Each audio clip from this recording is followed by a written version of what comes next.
বানাবো একটি flower top. এর জন্য আমার প্রয়োজন হবে কিছু টিস্যু পেপার, কেচি, কর্কশিট, গ্লু, অ্যাক্রিলিক কালার, কস্টেপ এবং কিছু শুকনো ডাল। ফার্স্টে আমি ফ্লাওয়ারটা বানিয়ে নেব। এর জন্য আমার প্রয়োজন হবে একটা টিস্যু পেপার। তারপর এটাকে সুন্দর করে কেটে আমি আবার এটাকে ফোল্ড করে ভাঁজ করে ফ্লাওয়ার শেপে কেটে নিব। এই রাউন্ডটা তোমরা যত সুন্দর করে কাটতে পারবা তোমাদের ফ্লাওয়ার শেপটা তত বেশি সুন্দর হবে। তো এভাবেই আমি একে একে প্রত্যেকটা ফ্লাওয়ার এভাবে কেটে নিয়েছি। এখন জাস্ট এগুলো কালার করব। তার জন্য এখানে আমি নিয়েছি অরেঞ্জ কালার এবং রেড কালার, দুইটার কম্বিনেশনে আমি এটাকে কালার করব আর একটু রঙিন হওয়ার জন্য।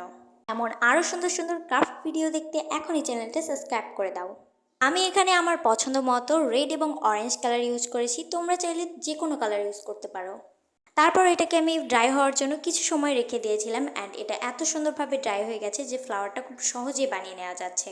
তোমরা একদমই ভিজা অবস্থায় ফ্লাওয়ারটা বানাবা না, কারণ তখন এই পেপারগুলো মানে টিস্যু পেপারটা ছিঁড়ে যেতে পারে। অ্যান্ড এভাবে প্রত্যেকটা ফ্লাওয়ার আমি বানিয়ে নেব। তোমাদের সুবিধার্থে আমি আরও একবার এটা বানিয়ে দেখাচ্ছি। তো এটা জাস্ট একটু ঘুরিয়ে দিলেই হয়ে যাবে। তো এটা বানানো খুবই ইজি, দেখতেই পাচ্ছ প্রত্যেকটা আমি বানিয়ে নিয়েছি।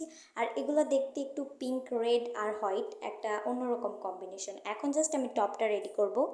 তার জন্য এখানে আমি কর্কশিট ইউজ করতেছি। তো কর্কশিটের ভিতরে আমি আরোগুলো কয়েকটা কর্কশিট দিয়ে দিচ্ছি। নেক্সট আমি যেভাবে দেখাচ্ছি সেইভাবেই তোমরা কস্টেপের সাহায্যে এই ফ্লাওয়ারগুলা ডালের সাথে আটকে দিবে। আমার কাছে গ্লু ছিল না, যার কারণে আমি এখানে কস্টেপ ইউজ করেছি। তোমরা চাইলে কিন্তু গ্লু ইউজ করতে পারো, সেক্ষেত্রে এটা আরও বেশি হার্ডি হবে।